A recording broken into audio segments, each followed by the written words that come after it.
Ke-13 tersangka kasus penganiayaan dan penantaran anak di daycare LA hanya bisa tertunduk ketika digelandang petugas untuk memasuki mobil tahanan Kejaksaan Negeri Kejari Yogyakarta pada Rabu siang.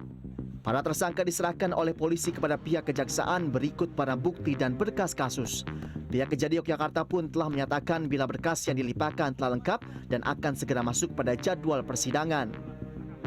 Tim Jaksa Penuntut Umum Kejaksaan Negeri Yogyakarta akan segera menyempurnakan surat dakwaan secara cermat, jelas dan lengkap, dan selanjutnya segera dilimpahkan ke Pengadilan Negeri Yogyakarta agar persidangan dapat segera digelar demi memberikan kepastian hukum baik korban maupun pihak tersangka. Dalam proses penyelidikan hingga penyidikan, sebelum proses P21, polisi telah memeriksa sebanyak 154 saksi.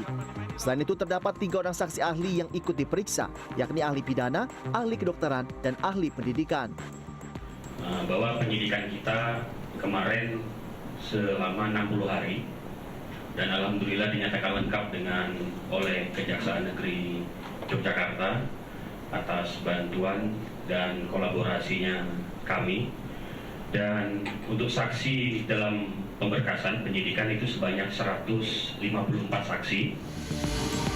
Dalam proses pelimpahan berkas perkara dan konferensi pers, sejumlah orang tua korban daycare LA turut hadir di Kejari Yogyakarta. Mereka berharap para tersangka bisa dituntut dengan hukuman seberat-beratnya. Pasal yang digunakan untuk menuntut para tersangka juga berbeda, mulai dari UU Perlindungan Anak, UU Perlindungan Konsumen, KUHP, hingga UU Sisdiknas.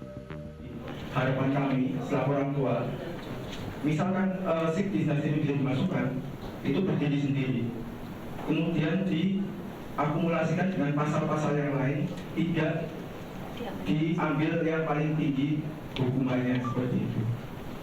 Jadi secara teknis akhirnya bisa berlipat-lipat hukumannya. Ke-13 tersangka yang telah dilimpahkan kepada Kejari Yogyakarta kemudian dikirim untuk ditahan di Lapas Perempuan Kelas 2B Yogyakarta di Wonosari, Kabupaten Gunung Kidul. Bambang Jati Asmoro, Kota Yogyakarta, Daerah Istimewa Yogyakarta.